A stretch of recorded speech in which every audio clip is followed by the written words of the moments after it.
السلام علیکم ورحمۃ اللہ وبرکاتہ۔ بسم اللہ الرحمن الرحیم۔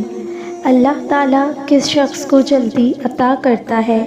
جب تم گہرے درد میں سوالی بن کر اللہ کے سامنے جاتے ہو، جب تم بے بیاں خاموشیاں لے کر اللہ سے فریاد کرتے ہو، جب تم اس سے رحم کی بھیک مانگتے ہو، تو وہ اپنی ساری رحمت سمیٹ کر تمہارا استقبال کرتا ہے، اپنے پرسکون سی یاد میں لپیٹ کر دنیا کے ہر درد سے آزاد کرا دیتا ہے، اپنے نور سے تمہارا بکھرا ہوا دل نور پر بھر دیتا ہے۔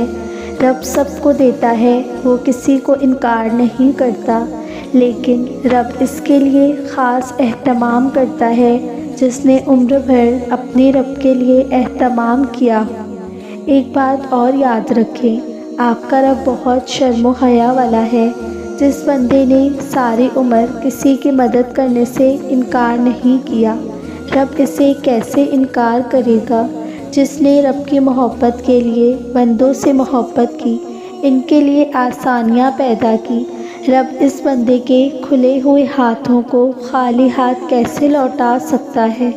اسے تو اپنی محبت سے بھر دے گا، اور پھر ایسا بندہ اپنی ضرورت اپنے رب کو بتائے تو رب کہے کہ ایسا صابر و شاکر بندہ ہاتھ پھیلا کر بیٹھا ہے، اس کے ہاتھ گرنے سے پہلے اسے قبولیت سے نواز دیا جائے۔ یاد رکھیں کہ دعا ایک عبادت ہے، اور اس کا وضو ہماری بندگی ہے۔ اپنی بندگی میں کمال کو پہنچ جائیں، پھر دعاؤں کی قبولیت کے معجزات دیکھیں۔ اللہ تعالیٰ ہم تمام کے دل کی جائز مراد کو پوری فرمائے، آمین۔ اللہ تعالیٰ سے شکوہ کرنے سے پہلے یہ ضرور یاد کر لینا، جب کبھی خون کے آنسو، رشتوں میں تکلیف ملے، دکھ ملے، تو حضرت یوسف علیہ السلام کو یاد کر لیا کریں کہ انہوں نے بھی اپنوں سے ہی تکالیف ملی، انہیں بھی سگے بھائیوں نے کنویں میں ڈالا، مگر پھر اللہ نے کیسے انہیں عروج بخشا اور مصر کا بادشاہ بنا دیا۔ آپ کو بھی اسی صبر کا مظاہرہ کرنا ہوگا۔ جب کبھی آپ محسوس کریں کہ آپ کے والدین تک آپ سے روٹھ گئے ہیں اور آپ کا ساتھ نہیں دے رہے، تو ایک بار حضرت ابراہیم علیہ السلام کو یاد کر لیا کریں، جن کے والد نے ان کا ساتھ نہیں دیا، اور ان کا ساتھ دیا جنہوں نے آگ میں پھینکا، مگر یہ بھی یاد کر لینا کہ انہوں نے صبر کیا، اللہ کے لیے قربانی دی، تو اللہ نے آگ کو بھی ٹھنڈا کر لیا۔ جب کبھی آپ بیماری میں مبتلا ہو جائیں اور آپ کا جسم درد سے کانپنے لگے، تو اللہ تعالیٰ سے شکوہ کرنے سے پہلے یہ یاد کر لینا کہ حضرت ایوب علیہ السلام کو یاد کر لینا، جو تم سے کئی گنا زیادہ بیمار تھے، تم سے زیادہ تکلیف میں مبتلا تھے، مگر پھر بھی انہوں نے صبر کیا اور اللہ تعالیٰ سے شکوہ نہیں کیا۔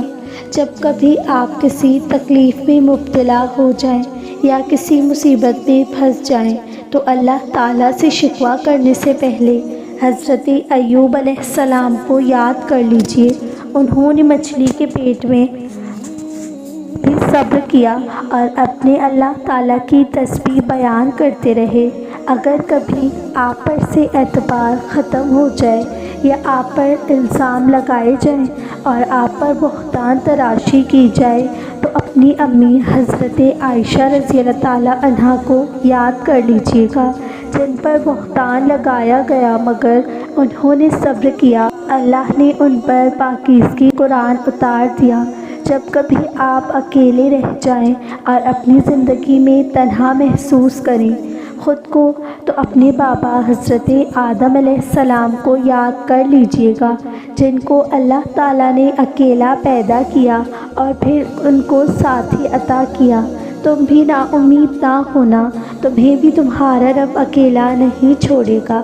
جب کبھی آپ کو اللہ کی مصلحتیں سمجھ نہ آئیں اور آپ کو معلوم نہ ہو سکے کہ زندگی کا رخ کس طرف ہے، تو پھر حضرت السلام کو یاد کر لیجئے گا، جنہوں نے بنا کوئی سوال کیے اللہ کے حکم پر کشتی بنائی اور پھر انہوں نے اللہ ان کے لیے ڈھیروں آسانیاں کر دی۔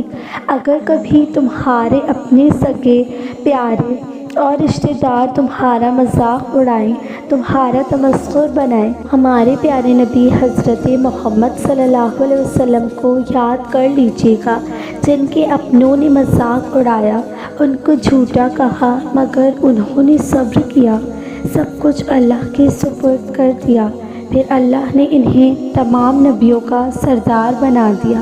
یوں ہی ہر نبی کی زندگی میں ہمارے لیے سبق ہے کہ وہ سب انبیاء علیہ السلام کے پیارے تھے، محبوب تھے، مگر اللہ تعالیٰ نے پھر بھی انہیں آزمایا، انہیں پریشانیاں آئیں، مگر انہوں نے صبر کیا اور اپنے اللہ کے ساتھ جڑے رہے، اور پھر اللہ نے انہیں سرخرو کیا۔